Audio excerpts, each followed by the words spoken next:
नमस्ते एवरीवन।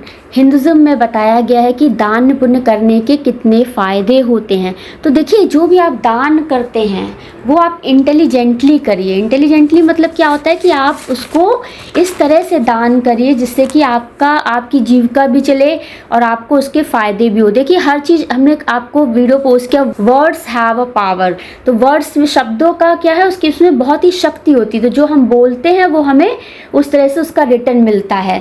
तो यूजुअली क्या होता है, जैसे कि मैं क्लास लूँ या आप मेरी ऑर्गेनाइजेशन को ज्वाइन करें या कभी कोई रिट्रीट हम कराते हैं या कुछ क्लासेस लेते हैं, तो आपको वहाँ पे बोला जाएगा कि आप अपनी स्वेच्छा से कुछ भी आप डोनेट करना चाहते हैं तो आपको डोनेट करना होता है। तो हमारे ग्रैंड मास्टर ने बताया है कि कुछ भी स्टेटमेंट फॉर्म में जो कुछ बोला जाता है उसको डिक्री कहते हैं। तो हम लोग डिक्री कैसे करेंगे ये आज मैं आपको बताना चाहती हूँ, और इसे राइटिंग में भी मैं पावर पॉइंट में आपको पोस्ट कर रही हूँ, तो आप इसको आप यूज़ कर सकते हैं। तो इसमें आप ऐसे बोल सकते हैं, with the help and the blessing of God, of Lord Guru Mahaji mailing, of Grandmaster Chowa Kok Sui, all the great ones, holy gurus, holy angels and the spiritual helpers, I hereby will and decree that the good karma generated by this tithing comes back to me and to my family many times.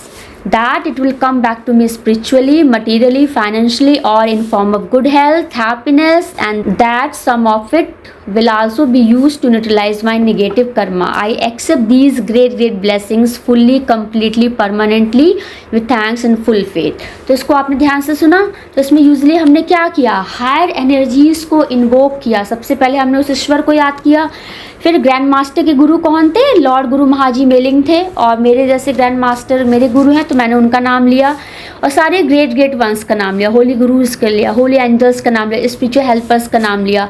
और फिर मैंने कहा कि जो मैंने donation दिया है, जो मैंने टाइथिंग मैंने जो भी दान पुण्य किया है वो उसके रिटर्न में वो मेरी फैमिली को मिले मैनी टाइम्स। कहते हैं ना, एक गेहूं का दाना आप दान करते हैं तो उससे देखिए 100 दाने मिलते हैं। तो आप यदि 5 रुपये खर्च करेंगे तो ईश्वर आपको उसका 10 गुना देगा, 500 रुपये देगा। ठीक है, तो जस्ट मैं आपको बता रही हूँ कि आपको इसको इस तरह से बोल के करना रहता है, क्योंकि शब्दों में बहुत ही शक्ति होती है। और फिर सबने कहा, it will come back to me spiritually, materially, financially, on the form of good health, happiness, and some of it will also be used to utilize my negative karma. क्योंकि देखिए, हमसे कुछ ना कुछ गलत कार्य हो जाते हैं, तो हम ये चाहते हैं कि जो भी हमने किया, दान पुण्य कर रहे हैं, ध्यान क्यों कर रहे हैं, अपने नेगेटिव कर्मा को नष्ट करने के लिए कर रहे हैं।